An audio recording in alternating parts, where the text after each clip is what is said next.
அருமை சகோதர சகோதரிகளே, எனக்கு முன்பு நம்முடைய தலைவர்கள் பேசியிருக்கின்றார்கள். குறிப்பாக அக்கா தமிழிசை சவுந்தரராஜன் அவர்கள் பேசியிருக்கின்றார். நடைமுறை அரசியல் என்ன நடந்து கொண்டிருக்கிறது, எதற்காக வருகின்ற காலம் நம்முடைய காலம், பாரதிய ஜனதா கட்சி எதற்காக ஆட்சிக்கு வர வேண்டும் என்கின்ற ஒரு பாதையை நமக்கு காண்பித்துக் கொடுத்திருக்கின்றார். எல்லாவற்றையும் தாண்டி மிக முக்கியமாக இருக்கக்கூடிய தொண்டர்களுக்கு, தலைவர்களுக்கு தெரியும், இதற்குமே தமிழகம் தாங்காது என்பது நம்ம எல்லோருக்கும் தெரியும். கிட்டத்தட்ட 70 ஆண்டுகள் காலமாக தாய் தமிழகத்தை எந்த அளவுக்கு சின்னாபடுத்த முடியுமோ அந்த அளவுக்கு சின்னாபனப்படுத்தியிருக்கின்றார். கர்மவீரர் காமராஜர் ஐயா 1964 ஆட்சி கட்டலிருந்து இறங்கினார். அவர் செஞ்ச நல்ல காரியம் ஒரு 20 வருட காலம் தமிழகத்தை காத்துக் கொண்டிருந்தது. அவர் ஆரம்பித்த பள்ளிகளாக இருக்கட்டும், அவர் கட்டிய அணைகளாக இருக்கட்டும், 20-25 ஆண்டுகள் காமராஜர் ஐயாவுடைய பெயரை சொல்லி எல்லாம் ஓட்டிட்டோம். அதன் பிறகு புரட்சி தலைவர் டாக்டர் எம்ஜிஆர் அவர்களுடைய ஆட்சி, மக்கள் மனதில் இருக்கக்கூடிய ஆட்சி, அதையும் மக்கள் பார்த்திருக்கிறார். நேர்மையான, நீதி தவறான ஒரு ஆட்சி. இருவரும் இலக்கணமாக ஒரு முதலமைச்சராக இருந்தாலும் கூட மக்கள் சேவகர்களாக பணியாற்றி இருக்கின்றார். இன்னைக்கு 2024 திருப்பி நம்முடைய தலையை பார்க்கின்றோம். எல்லாரையும் பார்க்கிறோம், அரசியல் கட்சியினுடைய எல்லா தலைவர்களையும் பார்க்கிறோம், தலைவர்களை பார்க்கிறோம். இன்னைக்கு இருக்கக்கூடிய முதலமைச்சர்கள், இதற்கு முன்பு தமிழகத்தினுடைய முதலமைச்சர்களாக யார் இருந்தார், எப்படிப்பட்ட தமிழகத்தை எங்கே கொண்டு வந்து நிறுத்தியிருக்கின்றார். கொஞ்சம் கொஞ்சமாக நம்முடைய பெருமை எல்லாம் இழந்து கொண்டிருக்கின்றோம். ஒரு மாநிலமாக தமிழகத்தை முந்தி அடித்து முன்னால் சென்று கொண்டிருக்கின்றார். இந்தியாவுடைய மிகப்பெரிய பொருளாதார மாநிலமாக மகாராஷ்டிரா தமிழகம் என்று 40 ஆண்டு காலமாக இருந்தது. இன்னைக்கு மகாராஷ்டிரா, உத்தரப்பிரதேசம், தமிழகம் என்று மாறி இருக்கிறது.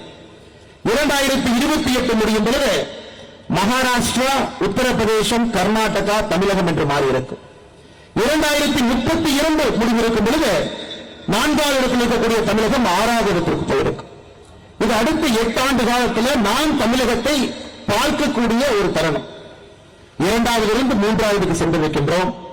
2லிருந்து 3க்கு போறதாங்க கஷ்டம். 3லிருந்து 10க்கு போறது எளிது, வேகமா கீழே வந்துடும். 4வதை நோக்கி சென்று கொண்டிருக்கின்றோம். கர்நாடகா வந்துட்டாங்க.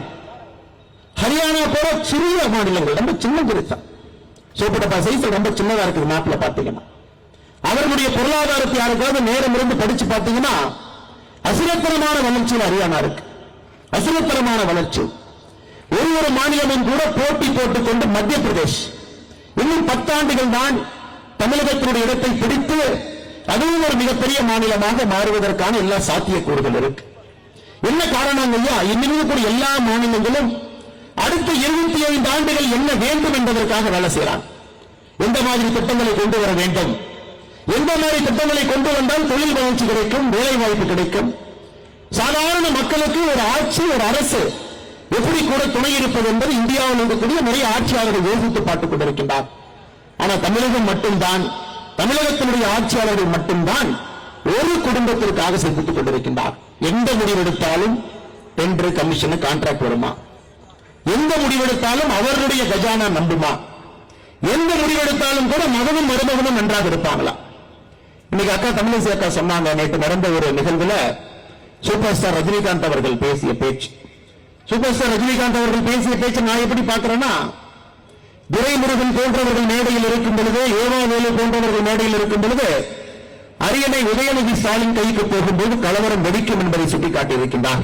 அதுதான் சூப்பர் ஸ்டார் ரஜினிகாந்த் அவருடைய பாணியில அது அப்படியே நல்லா பூசி மெழுகி அது மேல சுகர் எல்லாம் கோட் பண்ணி யாருக்கு எந்த பிரச்சனையும் வரக்கூடாது என்பதற்காக அந்த பண்ணை வந்து முதலமைச்சருடைய வாயிலை திருப்பிவிட்டு போயிருக்கின்றார். அதான் ஒரு சூப்பர் ஸ்டார் ஸ்டாலின் சுத்தி ஸ்டாலினுக்கு சொல்லியிருக்கார். சூப்பர் ஸ்டார் அவர் இப்படி இருக்கு, பழைய மாணவன் புதிய மாணவன் சொல்லியிருக்கிறார். இன்னைக்கு தமிழகத்தினுடைய நிலை அது. எப்பொழுது துணை முதலமைச்சராக உதயநிதி வருவார்கள் என்று அமைச்சர்கள் எல்லாம் காத்துக் கொண்டிருக்கின்றார். ஏன்னா வந்துட்டாங்கன்னா அவர்களுடைய குழந்தைகளை லைஃப்ல சேஃப்டி பண்ணிடலாம். இன்னைக்கு நான் வழக்கமான அரசியல் பேச்சு பேச போவது கிடையாது. காரணம், சில முக்கியமான விஷயங்களை உங்கள் முன்னால் பகிர வேண்டும் என்று நான் நினைத்துக் கொண்டிருக்கின்றேன். காரணம், தமிழகத்தினுடைய தலைநகர சென்னையில சொல்ல வேண்டும் என்பது என்னுடைய ஆசை. நானும் 3 ஆண்டு காலமாக இது போன்ற ஒரு சமயத்திற்காக காத்துக் கொண்டிருந்தேன். இன்னைக்கு இவர்கள் எல்லோரும் எதற்காக காத்திருக்கின்றார்கள், முதலமைச்சருடைய கையில் இருந்து உதயநிதி ஸ்டாலின் கையில் அந்த பொறுப்பு போகும் பொழுது நமக்கு பின்பு நம்முடைய மகன் வந்து விடுவான், எந்த பிரச்சனை இருக்காது என்பதற்காகத்தான் திராவிட முன்னேற்ற கழகத்தினுடைய அமைச்சர்கள் ஜால்ரா கோஷ்டிகளாக சத்தம் போட்டுக் கொண்டிருக்கின்றார். எப்படி ஒரு கிணத்து தவளை கட்டும் பொழுது சுற்றி இருக்கக்கூடிய கிணத்து தவளைகள் கட்டுமோ அதுபோல எல்லாரும் மாற்றி அவர்கள் எப்படி அரசியலுக்கு வந்தாங்க? தன்மான அரசியல் 1970 பேசின தலைவர்கள் இன்னைக்கு உதயநிதி ஸ்டாலின் துணை முதலமைச்சராக வருவது தவறு கிடையாது என்று பேசிக் கொண்டிருக்கின்றார். இங்கேதான் தமிழ் சமுதாயம் சென்று கொண்டிருக்கிறது. எங்க போயிட்டு இருக்குன்னா இங்க போயிட்டு இருக்கிறது. ஒரு குடும்பத்தினுடைய கையை தாண்டி மூன்றாவது தலைமுறையாக ஒரு குடும்பத்தினுடைய கையிலே ஆட்சி அதிகாரம் இருக்க வேண்டும். அது உதயநிதி ஸ்டாலின் கையிலே இருக்க வேண்டும் என்ற ஒரு பக்கம். இதற்கு முன்பு தமிழகத்தில் ஒரு அரசியல் விமர்சகர் வாழ்ந்த ஒரு மாமனிதர் ஒரு வார்த்தையை சொன்னாங்க. இந்துக்களுடைய எழுச்சி தமிழகத்தில் ஏற்படும் பொழுது திமுக பழனிக்கு பால்காவடி தூக்கும் என்று சொன்னார். இந்துக்களுடைய எழுச்சி தமிழகத்தில் ஏற்படும் பொழுது திமுக காரன் பழனிக்கு பால்காவடி தூக்குவார் என்று. இன்னைக்கு எல்லோரும் பழனியை நோக்கி சென்றிருக்கின்றார். பழனியில மாற்றி மாற்றி பேசுறாங்க. நான் அந்த ஊரை சார்ந்தவன், எங்களுடைய விவசாயமாக நாங்கள் செய்தாலும் கூட எங்களுடைய முதல் அறுவடை பழனிக்கு போகும்.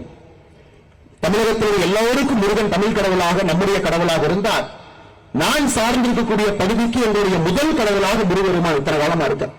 எங்களுடைய முதல் முட்டை பழனியில் இருக்கும், பேர் வைப்பது பழனியாக இருக்கும். முருகனை நன்றாக தெரிந்தவன் நான். என்னுடைய பெயரும் கூட முதல்ல சிவசெந்தில் குமார் என்றுதான் இருந்தது. 10வது தான் அது அண்ணாமலையாக அந்த பெயர் மாற்றம் செய்தார். முருகனாக இருந்து சிவனாக என்னுடைய பெயரை மாற்றம் செய்தார். முருக பெருமானை நன்றாக உணர்ந்தவன் தான். ஆண்டி கோலத்தில் இருக்கக்கூடிய முருகன் அது அசாதாரணமான ஒரு கடவுள், சாதாரணமான ஒரு கடவுள் கிடையாது. ஆண்டி கோலத்தில் இருக்கக்கூடிய முருகன் ஞானத்தினுடைய உச்சத்தினுடைய ஒரு தன்மை. அது பழனி கோவிலை பற்றி உங்களுக்கு என்ன தெரியல. பழனி கோவிலை பற்றி புரியாதவர்கள் என்ன பண்ணுவாங்கன்னா, பழனி கோவிலின் மீது அரசியலுக்காக கை வைப்பார். யாரெல்லாம் பழனி கோவில் அரசியலுக்காக கை வைத்தார்களோ அவர்கள் மண்ணோடு மண்ணாக சாய்ந்திருப்பதுதான் தமிழக மன்னனுடைய சரித்திரம். ஆண்டி கோலத்தில் இருக்கக்கூடிய ஒரு மனிதனுக்கு விழா எடுத்து முருகபெருமானுடைய சிலையை வைத்து கல்லூரி மாணவர்களை கொண்டு வந்து செல்ஃபி எடு அப்படின்னு சொல்ற அளவுக்கு தான் திமுக காரனுடைய சனாதன தர்மம் இருக்கு. போன செப்டம்பர்ல 2023 சனாதன தர்மத்தை வேறறுப்போம் என்று அதே மேடையில் உதயநிதி ஸ்டாலின், அதே மேடையில் சேகர் பாபு சனாதன தர்மத்தை வெட்டி எறிய வேண்டும் என்று பேசினார். இன்னைக்கு உச்ச நீதிமன்றத்தில் உதயநிதி ஸ்டாலின் மீது வழக்கு இருக்கு. அதுக்காக நோட்டீஸ் கொடுத்திருக்கிறாங்க. உதயநிதி ஸ்டாலின் அவரும் தன்னுடைய தரப்புக்கான பதிலை கொடுத்திருக்கிறாங்க. அது நடந்து கொண்டிருக்கிற சரியாக ஒரு ஆண்டு கழித்து இன்னைக்கு அதே சனாதன தர்மம் வேண்டாம், அதை வெட்டி வீழ்த்த வேண்டும் என்று சொன்னவர்கள் முருகனுடைய பெயரை வைத்து பழனியில பால்காவடி தூக்குவதற்கு பதிலாக இது போன்ற ஒரு அரசியல் காமெடியை செய்து கொண்டிருக்கின்றார். அதையெல்லாம் தாண்டி ஆச்சரியம் என்னன்னாங்க, உதயநிதி ஸ்டாலின் அவர்களை பேசுறாங்க.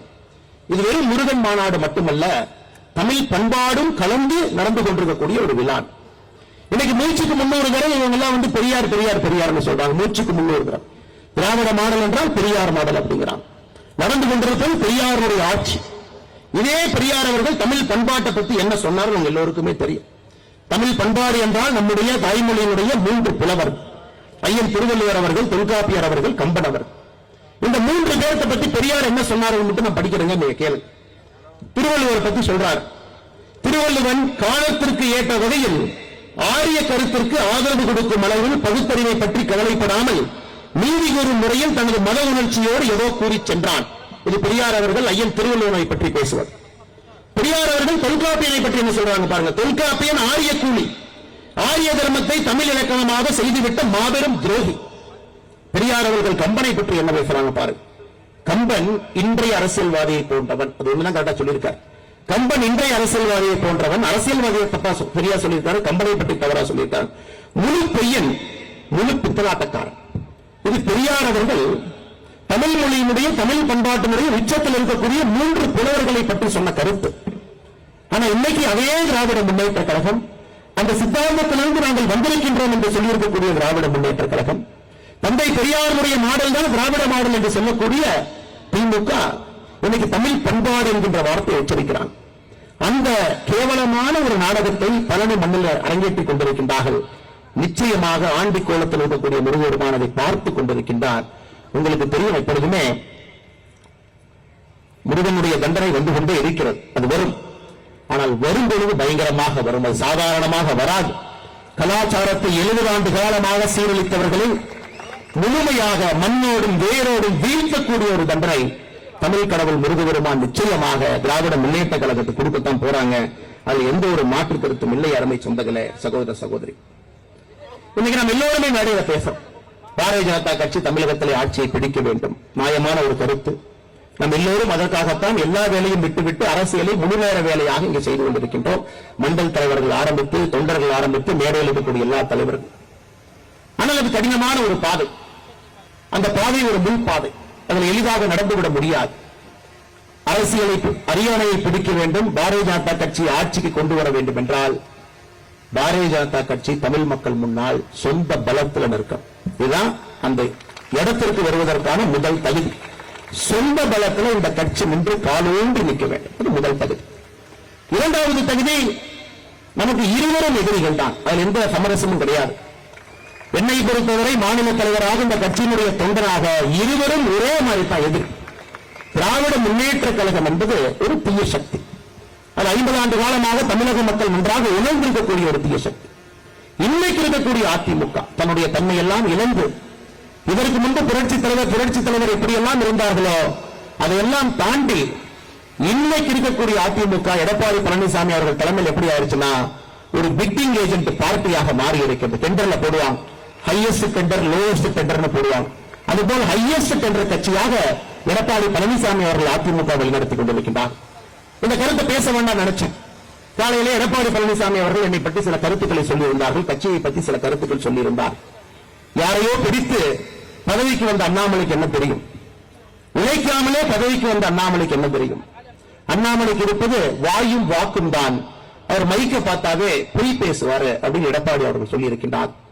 அதற்கு நான் கருத்து சொல்லவில்லை என்றால் தவறாக போய்விடும். காரணம், நாளைக்கு நான் ஒரு 3 மாத காலம் வெளியே படிக்க சொல்லுகின்ற காரணத்தினால இதே கருத்து தமிழகத்தில் 10 முறை சொன்னீங்கன்னா அது உண்மையாயிடும்.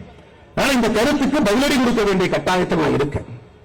அண்ணன் எடப்பாடி பழனிசாமி அவர்களே, உங்க ஊர் சிலுவம்பாளையத்தில் ஒரு மர்டர் நடந்தது. பங்காளிகளுக்குள்ள சண்டையில ஒருவர் கொலை செய்யப்பட்டார். கொலை செய்யப்பட்ட பிறகு அதே சிலுவம்பாளையத்தில் ஒருத்தர் கைது செய்யப்பட்டார். அதன் பிறகு சிறைக்கு போனார். அதன் பிறகு கைது செய்யப்படாத ஒருத்தர் மேற்கு தொடர்ச்சி மலையில் விழுந்திருந்தார். இன்னைக்கு திமுக இருக்கக்கூடிய மூத்த அமைச்சர், அன்னைக்கு அதிமுக அமைச்சர், அவர் கையை காலை பிடித்து அந்த வழக்கை முடித்துவிட்டு வெளியே வந்து சிலுவம்பாளையம் பஞ்சாயத்து தேர்தலில் நின்று தோற்ற மனிதர் நீங்கள். ஆனால் தயவு செய்து எனக்கு நேர்மையை பற்றி, நாணயத்தை பற்றி எனக்கு நீங்கள் பாடம் எடுக்க வேண்டாம். அதே கொங்கு பகுதியில் அதே பக்கத்து மாவட்டத்தில் வந்தவன், அருமை பெருமை எல்லாம் எனக்கு தெரியும். கூவத்தூர்ல நடந்தது கட்சியினுடைய பொதுச் செயலாளரை தேர்ந்தெடுக்கக்கூடிய நிகழ்வா? கூவத்தூர் நடந்தது அலங்கோலம். ஒரு புரட்சி தலைவர் நடத்திய ஒரு கட்சி, தமிழகத்தில் திமுகவுக்கு மாற்றாக இருக்க வேண்டும் என்று தமிழக மக்கள் நினைத்த ஒரு கட்சி. கூவத்தூர் நீங்க என்ன அநியாயம் பண்ணீங்க?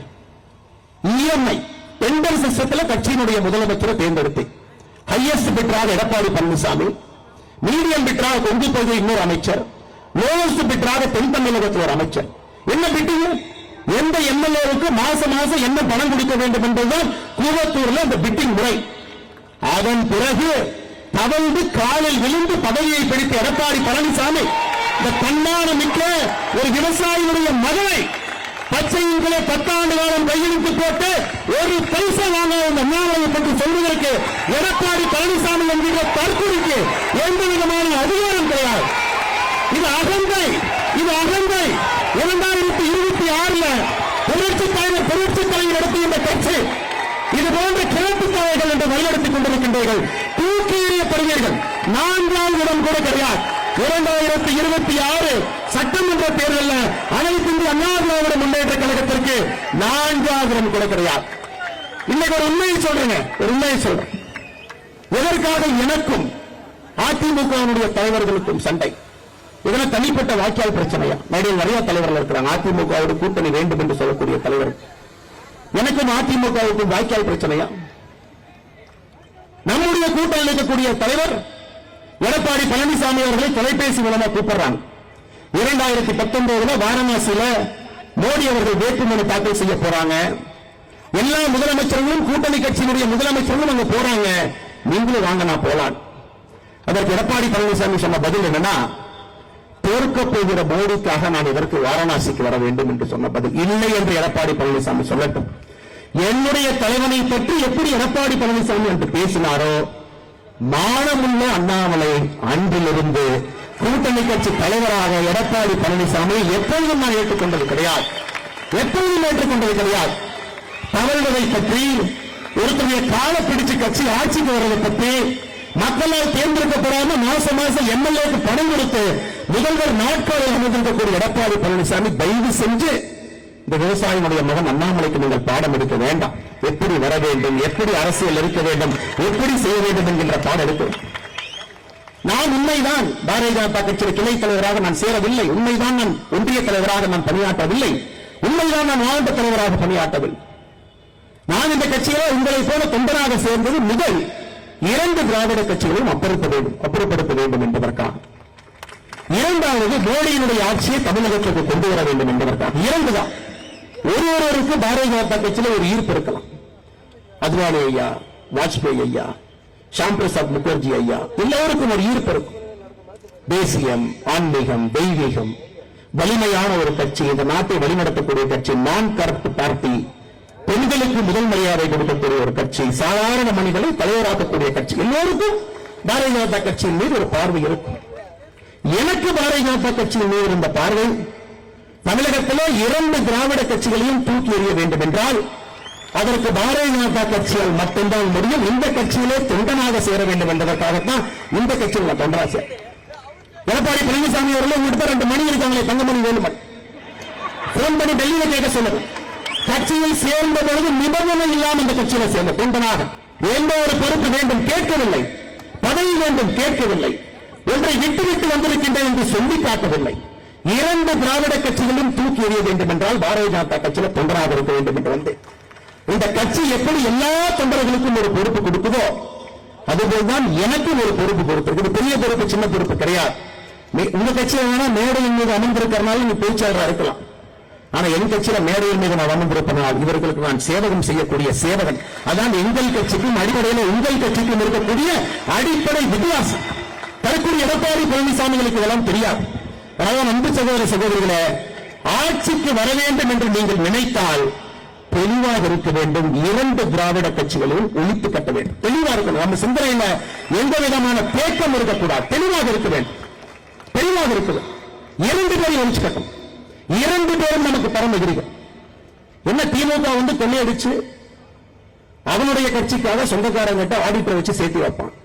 எடப்பாடி பழனிசாமி அவர்கள் தன்னுடைய சம்பந்தி மூலமாக கொள்ளையடிச்சு அவர் ஒரிசால, பீகார்ல, ஜார்க்கண்ட்ல மைன்ஸ் சேர்த்து வச்சுக்கிறார். 2 பேருக்கும் அடிப்படை வித்தியாசம். மற்றபடி இந்த கட்சிக்கு பெரிய வித்தியாசம் எதுவும் இல்லை. அன்பு சொந்தங்களை உடனே மறுபடியும் வைக்கக்கூடிய வேண்டுகோள்.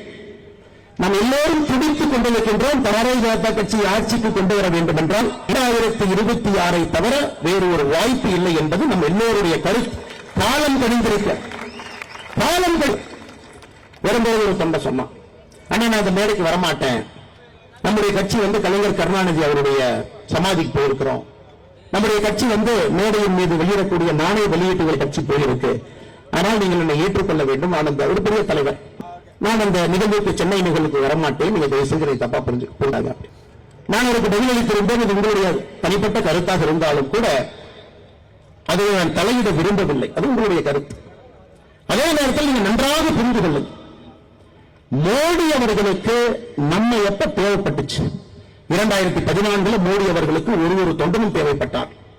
283 தனி மெஜாரிட்டியில 30 வருஷம் கழிச்சு ஒரு பிரதமரை இந்த நாடு பார்க்க வேண்டும் என்பதற்காக எல்லோரும் மோடியின் பின்னால் நின்றோம். 2019 அந்த கண்டினியூட்டி மோடி அவர்கள் வர வேண்டும் என்பதற்காக மறுபடியும் நாம் நின்றோம். நாம் நன்றாக புரிந்து கொள்ள வேண்டும். மோடி அவர்களுக்கு ஒரு பாரதிய ஜனதா கட்சியினுடைய தொண்டன் 2014 விட 2019 விட 2024 இன்னும் அதிகமாக தேவைப்படுகின்றார் என்பதை நீங்கள் புரிந்து கொள்ள வேண்டும். காரணம் நாட்டினுடைய சூழ்நிலை. நம்மை சுற்றி இருக்கக்கூடிய நாட்டை பாருங்க, இலங்கையை பாருங்க, பங்களாதேஷை பாருங்க, பாகிஸ்தானை பாருங்க, ஆப்கானிஸ்தானை பாருங்க, மாலத்தீவை பாருங்க, நேபாள பாருங்க. எல்லாம் ஜனநாயகம் தோற்று விட்டது. ஒரு பக்கம் சர்வதிகாரிகள் வந்திருக்கின்றார்கள், இன்னொரு பக்கம் மிலிட்டரி ரூல், இன்னொரு பக்கம் என்ன பண்றதுனே தெரியாத பொருளாதார சுமையிலே அந்த நாடுகள் மாட்டி இருக்கிறது. நாட்டிற்குள்ள எதிரிகள் அதிகமாக இருக்கின்றார்கள். என்ன வந்தாலும் பேசலாம், வாய்க்கு வந்ததெல்லாம் பேசலாம், என்ன வேண்டுமானாலும் பிளவுபடுத்துவதற்காக பேசிவிட்டு சென்று விடலாம், அதன் மூலமாக ஆதாயம் விடலாம் என்று நாட்டில் இன்னைக்கு எதிர்க்கட்சிகள் அதிகமாக இருக்கிறார். இந்த நேரத்தில் நாம் மோடியின் பக்கம் நிற்க வேண்டியது நம்முடைய கடமை. மத்திய பிரதேசனுடைய முதலமைச்சர் கோயம்புத்தூருக்கு வரும்பொழுது நான் வரவேற்க செல்ல மாட்டேன் என்று சொன்னேன். அதே நான் மத்திய அரசு ராஜ்நாத் சிங் அவர்கள் தமிழகத்திற்கு வந்து கருணாநிதி அவர்களுக்கு ஒரு மரியாதை செய்யும் பொழுது அந்த நிகழ்வுக்கு போயிருந்தேன். நீங்கள் புரிந்து கொள்ள வேண்டும், எதற்காக நாம் இது செய்கின்றோம் என்பதை புரிந்து கொள்ள வேண்டும். மோடி அவர்கள் எப்பொழுதும் அரசியலை ஒரு பக்கமும் தனி மனிதனுடைய வாழ்க்கையை ஒரு பக்கமும் பார்க்கக்கூடிய ஒரு மனிதன். 2017 நவம்பர்ல பாரத பிரதமர் நரேந்திர மோடி அவர்கள் கலைஞர் கருணாநிதியுடைய வீட்டுக்கு போனாங்க. வீட்டுல போய் கேட்டாங்க, ஐயா நீங்க எங்கூட வந்துருங்க, பிரதம மந்திரி இல்லத்தில் பண்ணிக்கங்க, டெல்லியில ஒரு 15 நாள் எங்கூட நீங்கள் வர வேண்டும் என்பது என்னுடைய ஆசை. 15 நாள் என்னோடு இருந்து விட்டு திரும்ப நீங்க தமிழகத்திற்கு வாங்க. நம் பிரதமர், நம்முடைய தலைவர் பாரத பிரதமர் நரேந்திர மோடி அவர்கள் 2017 நவம்பர்ல கலைஞர் கருணாநிதியுடைய இல்லத்திலே சொல்லியிருக்கக்கூடிய வார்த்தை ஏன் அரசியலை ஒரு பக்கமும் தனி மனிதனுடைய வாழ்க்கையை ஒரு பக்கமும் பிரித்து பார்க்கக்கூடிய ஸ்டேட்ஸ்மேன்ஷிப் ஓடிட்டு இருக்கு. நான் என்று 100 ஆண்டுகள் கடந்திருக்கக்கூடிய 5 முறை தமிழகத்தினுடைய முதலமைச்சராக இருந்த ஒரு மனிதனுக்கு மரியாதை செய்திருக்கின்றோம். இதே மேடையில் கலைஞர் கருணாநிதி கருத்து சொல்லுவீங்களா? தமிழகத்தினுடைய நம்பர் 1 உருவாது, எந்த மாற்று கருத்தும் இல்லை. இதே மேடையில் மாற்று அரசியல் வேண்டும் என்று சொல்லுவீங்களா? நிச்சயமாக வேண்டும், எந்த மாற்று கருத்தும் இல்லை. அதே நேரத்தில் கலைஞர் கருணாநிதி அவர்கள் தமிழகத்திற்கு செய்திருக்காங்களா? செஞ்சிருக்கிறாங்க. 5 முறை முதலமைச்சராக இருந்து மக்களுக்கு பணி செஞ்சிருக்காங்க, செஞ்சிருக்கிறாங்க. அந்த இரண்டையும் பிரித்து பார்க்க வேண்டிய கட்டாயம் நமக்கு இருக்கிறது. அன்பு சகோதர சகோதரிகளே, அதை உணர்ந்துகிட்டீங்கன்னா மட்டும்தான் இந்த political party will be a matured political party. ஒரு அரசியல் இயக்கத்திற்கும் ஒரு அரசியல் கட்சிக்கும் இருக்கக்கூடிய அடிப்படை தன்மை என்னன்னா, நம்முடைய அரசியல் என்பது மெச்சூர்டாக இருக்கும். எதை எப்பொழுது செய்ய வேண்டுமோ செய்வதற்கு நாம் தயாராக இருக்க வேண்டும். அதைத்தான் நாம் செய்து கொண்டிருக்கின்றோம். தமிழகத்தில் திமுகவினுடைய கூட்டணியும் பாரதிய ஜனதா கட்சியினுடைய கூட்டணி வரும். இன்னைக்கு டிவியை போட்டீங்கன்னா இதான் பேசுவான். எல்லாம் ஏசி ரூம் உட்கார்ந்து விமர்சகர் வலதுசாரி இடதுசாரி எத்தனை சாரி இருக்குன்னு தமிழ்நாட்டுடைய மீடியாவை பார்த்தா தான் நமக்கே தெரியும். எல்லாரும் பேசுவாங்க. இல்ல மாநில தலைவராக இந்த கட்சியில் அண்ணாமலையும் ஒரு தொண்டன் தான். எப்பொழுதும் கூட்டணியா வராது நீங்க சொல்லுங்க பார்க்க. இந்த மீடியா நண்பர்கள் அடிக்கடி கேட்கக்கூடிய கேள்வி என்னன்னா, நம்மள எப்படி பிரஷர்ல போகணும் அப்படின்னா தமிழரசு அக்கா யாராச்சும் மைக்க நீட்டி உங்களுக்கும் திமுகவுக்கும் எப்பவுமே கூட்டணி வராது நீங்க சொல்லுங்க பார்க்க. நான் சொல்றேன், இப்ப நான் சொல்றேன், இது பாரதிய ஜனதா கட்சியை ரத்தமாக ஓடிக்கொண்டிருக்கிறது. மத்தியிலே பாரதிய ஜனதா கட்சியினுடைய தலைவர்கள் எல்லோரும் இங்கு இருக்கக்கூடிய தொண்டர்களை கேட்டுத்தான் முடிவெடுக்கின்றார்கள். அது காங்கிரஸ் கட்சியில் இல்லாம இருக்கல, அது பாரதிய ஜனதா கட்சியில் எப்பவுமே இருக்கு.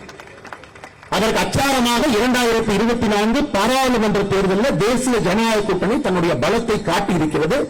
மக்கள் முன்னால் ஒரு மாற்று சக்தியாக நாம் நின்று கொண்டிருக்கின்றோம். தொண்டர்களை நான் சொன்ன பெரிய செய்தியாக எனக்கு தெரியும். இதை நான் யோசித்து ஆழமாக யோசித்து நிதானித்து நன்றாக சிந்தனை செய்து பாரதிய ஜனதா கட்சியினுடைய எந்த ஒரு தொண்டனுக்கும் மனம் புண்படக்கூடாது என்பதை நன்றாக உணர்ந்து இந்த வார்த்தையை நான் பதிவு செய்கின்றேன். எப்பொழுதும் பாரதிய ஜனதா கட்சிக்கும் திமுகவுக்கும் தமிழகத்தில் உறவு இருக்காது, இருப்பதற்கான வாய்ப்பு இல்லை. எழுதி வைத்துக் கொள்ளுங்கள், எழுதி வைத்துக் கொள்ளுங்கள். நடக்காது. தேசிய கட்சி எப்படியே முடிவெடுப்பாங்க, ஒரு தேசிய கட்சி எப்படியெல்லாம் முடிவெடுக்காது. ஒரு தேசிய கட்சி எப்பொழுதும் தொண்டனுடைய உணர்வுக்கு மதிப்பளித்தான் தேசிய கட்சி முடிவெடுக்கும். அதுதான் பாரதிய ஜனதா கட்சிக்கும் தேசிய கட்சி என்கின்ற பெயருக்கே ஒரு கெட்ட பெயரை வாங்கி கொடுத்திருக்கக்கூடிய காங்கிரஸ் கட்சிக்கும் வித்தியாசம். காங்கிரஸ் கட்சியிலே இந்த தலைவர்கள் கிடையாது, அடிமைகள் இருக்கின்றார்கள். அவரெல்லாம் அடிமைகள், அடிமைகள். இந்த தலைவர்கள் கிடையாது, அடிமைகள். 1971 இந்திரா காந்தி அவர்கள் கூட்டணியில் ஆரம்பித்து காங்கிரஸ் கட்சி என்கின்ற கட்சி தமிழகத்தில் காணாமல் போயிடுச்சு. அடிமைகளாக இருந்து கொண்டு அவர்கள் காங்கிரஸ் கட்சி நம்மை பார்த்து கேள்வி கொண்டிருக்கின்றார். ஆனால் நீங்கள் தைரியமாக களத்திலே உங்களுடைய அரசியலை நீங்கள் செய்ய வேண்டும். எந்த விதமான சமரசமும் நம்ம களத்தில் இருக்கக்கூடாது. காரணம் உயிரை கொடுத்து நின்று கொண்டிருக்கின்றோம். இல்ல இந்த தீய சக்தியை விட அந்த தீய சக்தி கொஞ்சம் தீய சக்தி, அந்த தீய சக்தியை கூட்டணி வச்சு இந்த சீயத்தை தள்ளி விட்டு அவங்களை கொண்டு வாங்க. பவருக்கு வந்தா இதை விட பெரிய தீய சக்தியாக அந்த தீய சக்தி இருக்கும். அதை தொடர்ந்து தமிழகம் பார்த்துக் கொண்டிருக்கிறது. அருமை சொந்தங்களே, தொண்டர்களே, இங்க இருக்கக்கூடிய நம்முடைய தலைவர்களை எல்லோரும் உழைத்துக் கொண்டிருக்கின்றீர்கள். உங்களுடைய உழைப்புக்கு அங்கீகாரம் கொடுக்கிறோம். மாவட்ட தலைவர் கபிலனை 2 நாளைக்கு முன்னாடி கைது பண்ணி 3 நாளுக்கு பிறகு நான் வந்து பாரதிய ஜனதா கட்சிக்கும் திமுகவுக்கும் வாழ்க்கையில ஒட்டுறவு இருக்காது என்று சொன்னால்தான் என்னுடைய சேருக்கும் எனக்கும் அது மரியாதை. இங்கே ஒரு தலைவனை இங்கே அமர வைத்துக் கொண்டு 5 நாட்கள் சிறையில் இருந்து வந்த தலைவனை வைத்துக் கொண்டு அரசியல் மாறும், காவல் மாறும், சூழல் மாறும், என்னவெல்லாம் நடக்கலாம் சொல்வதற்கு நான் உங்கள் தலைவராக இல்லை, பாரதிய ஜனதா கட்சியினுடைய தொண்டனாக நான் இல்லை. அன்பு சொந்தவர், ஆனால் பாரதிய ஜனதா கட்சியினுடைய தொண்டர்கள் நீங்கள் தைரியமாக களத்தில் இருக்க வேண்டும். எந்த விதமான சுணக்கத்தையும் எங்கேயும் காட்டாது. நாம் இருவரையும் எதிர்க்க வேண்டும். அடியோடு திராவிட அரசை ஒழிக்க வேண்டும். அதற்கான நேரம், அதற்கான காலம். இதை விட்டுட்டு வந்தீங்கன்னா திரும்ப நமக்கு கிடைக்காதுங்க. எப்ப வரும்? 2026 ஒரு அரிய வாய்ப்பு. இந்த வாய்ப்பை விட்டுவிட்டால் திரும்ப இது போல ஒரு வாய்ப்பு எப்பொழுது வரும் என்பது நமக்கு தெரியாத அன்பு சொந்தங்கள். இதை மாநில தலைவராக உங்களிடம் சொல்வது என்னுடைய கடமையாக நான் கருதுகின்றேன். பொறுப்பை உணர்ந்து பேசுகின்றேன். தொண்டன் என்கிற நிலையிலிருந்து பேசுகின்றேன். இருந்தாலும் என்னுடைய தொண்டனுக்காக பேசுகின்றேன். இங்கே அடுத்த 500 நாட்கள் கடுமையாக களத்தில் வேலை பார்த்தால் மட்டும்தான் 70% வாக்குகள் இன்னைக்கு வெளியிருக்குதுங்க ஐயா. வெளியிருக்கு. திமுக கையில், அதிமுக கையில் இல்லைங்க ஐயா. 70% மக்கள் தான் ஓட்டு போடுறாங்க. 30% ஓட்டு போடல. ஓட்டு போடாத 30% வைங்க. 70% இவர்களுக்கு கிடைப்பது எவ்வளவு பாருங்க. அதில் அவர்களுக்கு 60% கிடைக்கும். 40% கிடைக்கும். இன்னைக்கு இவ்வளவு மக்கள் வெளியே நின்று கொண்டிருக்கின்றார். 60லிருந்து 70% ஒரு தேர்தலிலும் ஒரு திராவிட கட்சிக்கு வாக்களிக்காமல் நின்று பார்த்துக் கொண்டிருக்கின்றார்கள். வாக்களிக்க பிடிக்காதவர்கள் 30%. இன்னொரு கட்சி தோற்கும் என்று தெரிந்தும் திமுக அதிமுகவுக்கு ஓட்டு போடக்கூடாது என்று போடுவர்கள் எவ்வளவு பேர்?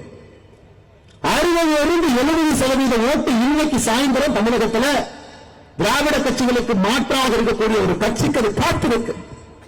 நாம் இன்று செய்ய வேண்டிய வேலை, அரசியல் கட்சியாக இருக்கின்றோம், ஆளத்தகுதியான கட்சி என்பதை நாம் நிரூபிக்க வேண்டும். இரண்டுக்கும் ஒரு வித்தியாசம் இருக்கு. அரசியல் கட்சிக்கும் ஆளத்தகுதியான கட்சிக்கும் ஒரு சிறிய வித்தியாசம். அதை இன்று நம்முடைய தொண்டர்கள், தலைவர்கள் களத்தில் காட்ட வேண்டும் என்பது ஒரு அன்பான வேண்டுகோள். ஆளத்தகுதியான கட்சி என்னங்க? முதல் இலக்கணம். ஆளத்தகுதினா என்ன? எல்லோரையும் அளவரைத்து செல்லக்கூடிய பண்பு. ஒரு பேச்சை பேசும் பொழுது நாம் முதலமைச்சராக, நாம் அமைச்சராக, நாம் எம்எல்ஏவாக, நாம் எம்பியாக இருந்தா எப்படி அதை கொண்டு வருவோம்? அந்த மெச்சூரிட்டி. மூன்றாவது, எல்லா பிரச்சனைக்கும் ஒரு தெளிவான தீர்வு. நான்காவது, தமிழகத்தை முன்னிலைப்படுத்தி தமிழகத்திலே பாரதிய ஜனதா கட்சியினுடைய அரசியல். ஐந்தாவது, தேசியம், ஆன்மீகம் எப்பொழுதும் நம்முடைய இரு கண்களாக தமிழகத்தை முதன்மைப்படுத்தும் பொழுது நம்முடைய அரசியல் 2 கண்களாக இருக்க வேண்டும். இதை செய்யும் பொழுது கொஞ்சம் கொஞ்சமாக, எனக்கு திமுகவையும் பிடிக்காது, அதிமுகவையும் பிடிக்காது, பாரதிய ஜனதா கட்சியை கொஞ்சம் பொறுத்திருந்து பார்ப்போம் என்று நினைப்பவர்கள் நம் பக்கம் வர ஆரம்பிப்பார். அதை நீங்கள் செய்ய வேண்டும். அதற்கு ஒரு பெரிய வாய்ப்பு இந்த உள்ளாட்சி தேர்தல். அன்பு சொந்தங்களே, இந்த உள்ளாட்சி தேர்தலில் பாரதிய ஜனதா கட்சியினுடைய முடிவு எல்லா இடத்திலும் பாரதிய ஜனதா கட்சி நிற்கும். எல்லா இடத்திலும் நிற்கும். மாமன்றத்தில், பஞ்சாயத்தில், எல்லா இடத்திலும் பாரதிய ஜனதா கட்சி நிற்கும் என்பது நம்முடைய அமைப்பு பொதுச்சார்மன் கேசவநாயன்ஜி அவர்கள் எடுத்திருக்கக்கூடிய முடிவு. எல்லா இடத்திலும் நிற்கும். நிற்பதற்கு நீங்கள் தயாராக இருக்க வேண்டும். ஆட்சிக்கு வர வேண்டும் என்று நீங்கள் நினைத்தால் உள்ளாட்சி தேர்தலில் ஒரு தொண்டனும் தலைவனும் களம் இறங்க வேண்டும். மக்களுக்கு நாங்கள் சேவை செய்வோம் என்பதை நீங்கள் களத்தில் காட்ட வேண்டும். பாரதிய ஜனதா கட்சி மாற்று சக்தி என்று சொன்னால் 1,12,000 இடத்துல பாரதிய ஜனதா கட்சியினுடைய தலைவர்கள், தொண்டர்கள் உள்ளாட்சி தேர்தலில் நிற்க வேண்டும். 1,12,000 இடத்துல. இதெல்லாம் நிற்கும் போது நம்முடைய பலத்தை மக்களுக்கு காட்டுகின்றோம். நம்முடைய விஸ்தாரத்தை காட்டுகின்றோம். 1,12,000 இடத்துல பெரிய கட்சிகளை நிற்பதற்கு பயப்படுவார். நாம் நிற்கின்றோம். நீங்க ஒருக்கா நின்றுட்டீங்கன்னா அந்த ஏரியால நீங்க தான் தலைவர். பிரச்சனையா இருந்தாலும் உங்க வீட்டுல 6 மணிக்கு உங்க கதவை தான் மக்கள் தட்டுவாங்க. அதையும் நீங்க பார்க்கணும். ஒரு முறை நின்று விட்டால் பாரதிய ஜனதா கட்சியை பொறுத்தவரை எங்களுடைய முதலமைச்சர் அந்த வார்டுக்கு நீங்க தான். எல்லா வார்டுகளுக்கும் சேர்த்து ஒரு முதலமைச்சர் இருக்கலாம். இத்தனை வார்டுகளுக்கு ஒரு எம்எல்ஏ இருக்கலாம். பாரதிய ஜனதா கட்சியை பொறுத்தவரை உள்ளாட்சி தேர்தலில் இந்த முறை நீங்கள் போட்டியிட்டு விட்டால் எங்களுடைய முதலமைச்சர் அந்த வார்டுக்கு நீங்க தான் என்பதை நீங்கள் புரிந்து கொள்ள முடியும். 1,12,000 முதலமைச்சர்கள் ஒன்றாக சேரும் பொழுது 2026 தமிழகத்திற்கு பாரதிய ஜனதா கட்சியினுடைய முதலமைச்சர் கிடைப்பார் என்பதை நல்லா புரிஞ்சுக்கணும். அதற்கு 1,12,000 பேர் களத்தில் நிற்கும். அதனால் நம்முடைய முதல் சவால் உள்ளாட்சி தேர்தலுக்கு தயாராக களத்திலே நாம் நிற்க வேண்டும். இரண்டாவது சவால் 2 கட்சிகளுக்கு மாற்று நாம் தான் என்பதை நாம் சொல்ல வேண்டும். 3 செயல்களை இருக்க வேண்டும். 4வது சவால் திமுகவினுடைய எதிர்ப்பு, அதிமுகவினுடைய எதிர்ப்பை சரியாக புரிந்து அந்த எதிர்ப்பை களத்தில் காட்ட வேண்டும். இது எல்லாம் 500 நாட்கள் தானே இருக்கு. 2026 அது வராது வந்திருக்கக்கூடிய ஒரு மாமணி. இதை முழுமையாக இங்க இருக்கக்கூடிய அன்பு சொந்தங்கள் நீங்கள் எல்லோரும் பயன்படுத்திக் கொள்ள வேண்டும் என்று அன்போடு உங்களிடம் ஒரு நேரத்தில் கேட்டுக்கொள்கிறேன். அதே நேரத்தில் இருக்கக்கூடிய மண்டல் தலைவர் சாதாரண வேலை செய்யுங்க. நீங்க இது தேர்தல் ரிசல்ட்டை எப்படி வேணாலும் பார்க்கலாம். ஒரு தண்ணீரை எடுத்து பாதி தான் தண்ணீர் இருக்கு, பாதி தண்ணீர் இல்லை சில பேர் சொல்றாங்க. நான் அப்படி பார்க்கவில்லை. இந்த கோப்பையிலே பாதி தண்ணீரை நற்பி இருக்கின்றோம் என்றுதான் நான் பார்க்கின்றேன். இந்த கோப்பையில பாதி தண்ணி நப்பி இருக்கு. சாதாரணமா நீங்க வேலை செய்யலீங்க. தமிழகத்தில் 68,045 பூத் இருக்கு. 68,045 பூத். அதுல பாரதிய ஜனதா கட்சி தேசிய ஜனநாயக கூட்டணி 7,174 பூத்துல முதலிடத்தில் வந்திருக்கின்றோம். 7,174 பூத்துல முதலிடம். இரண்டாவது இடத்துல 18,086 பூத்தில் இரண்டாவது. அப்படி என்றால் பாரதிய ஜனதா கட்சி தேசிய ஜனநாயக கூட்டணி முதலிடம், இரண்டாவது இடம் இரண்டும் சேர்ந்து 25,260 பூத்துல வந்திருக்கும். என்ன அர்த்தங்க? 37% பூத் தமிழ்நாட்டில் பாரதிய ஜனதா கட்சி தேசிய ஜனநாயக கூட்டணி முதலிடம் அல்லது இரண்டாவது இடத்தை பிடித்திருக்கின்றோம். 37% பூத். இது வளர்ச்சி இல்லைங்களா? உங்களுடைய உழைப்பு இல்லையா? 37% பூத் மொத்த பூத். அப்படி இருக்கும் பொழுது இங்கே திராவிட அரசியல் வெற்றி பெற்று விட்டது என்று எப்படி சொல்ல முடியும்? 37% பூத்துல முதலிடம் அல்லது இரண்டாவது இடத்துல இருக்கிறீங்க. கடுமையா உழைச்சிருக்கிறீங்க. மக்களுக்கு பதில் சொல்லியிருக்கிறேன். இவர்கள் சொல்லக்கூடிய பொய்யை உழைத்துக் கொண்டிருக்கின்றீர்கள். இரவில் உண்மையை பேசுறேன். இவர்கள் எதிர்த்து அரசியல் பண்றேன். திமுக என்கின்ற தீய சக்தியினுடைய கைதுக்கு யாரும் பயப்படாம களத்தில் இருக்கிறீங்க. அன்பு சொந்தங்களே, அன்பு தோழர்களே, தலைவர்களே, மறந்து விடாதீர்கள். பாதி தூரம் தாண்டி இருக்கின்றோம். இன்னும் பாதி தூரம் தாண்ட வேண்டும். இந்த பாதி தூரம் நாம் தாண்ட வேண்டும் என்றால் அரசியல் கட்சியாக இருக்கக்கூடிய நாம் ஆளத்தகுதியான கட்சி என்பதை தமிழக மக்களுக்கு நிரூபணம் செய்ய வேண்டும். அதை அடுத்த 500 நாட்கள்ல நீங்கள் எல்லாம் செய்ய வேண்டும் என்று பணிவன்போடு உங்களிடம் நான் கேட்டுக்கொள்கிறேன். கடைசியாக சொல்ல வேண்டும் என்றால், நம்முடைய முதலமைச்சர் அவர்கள் மறுபடியும் அமெரிக்காவுக்கு போறார். ஏன்னா அவருக்கு ஒரு ஆசை. பாரத பிரதமர் தன் நாட்டுக்கு போறாரு, உக்ரைனுக்கு போறாரு, போற நிறுத்தலன்னு பேசுறாரு, ரஷ்யாவுக்கு போறாரு, ரஷ்யாலையும் கட்டிப்பிடிக்கிறாங்க, உக்ரைன்லயும் கட்டிப்பிடிக்கிறாரு. இன்னும் வித்தியாசமா இருக்கு. முதலமைச்சர் பார்க்கிறார், நாம் அந்த மாதிரி போலாமே.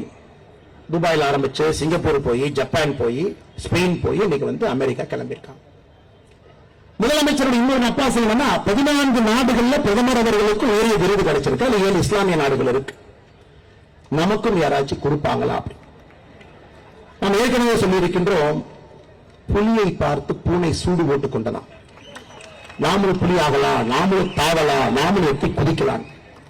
அன்பு சொந்தங்களே, எந்த விதமான டிராமாவை உங்க போட்டாலும் கூட முதலமைச்சர் அவர்களுக்கு தெரியும், தமிழகத்தில் இருக்கக்கூடிய திமுகவிற்கும் தெரியும், இந்த பொய்யான அரசு, பித்தலாட்டத்தனமான அரசு, ஏழை மக்களுடைய வைப்பை அளிக்கக்கூடிய அரசு, தமிழகத்திற்கு எந்த விதமான நல்லதும் செய்யாம தமிழிசை சொன்னது போல ஸ்டிக்கர் ஓட்டக்கூடிய ஒரு அரசு, ஆண்டி கோலத்தில் இருக்கக்கூடிய எம்பெருமான் முருகனை அவமானப்படுத்தி, இதையெல்லாம் பேசிவிட்டு அவமானப்படுத்திவிட்டு ஒரு மாநாடு போட்டால் முருகனுடைய மனம் குளிர்ந்து விடும் என்று நினைக்கக்கூடிய ஒரு மூடத்தனமான அரசுக்கு 2026 மக்கள் பதிலடி கொடுக்க போறாங்க.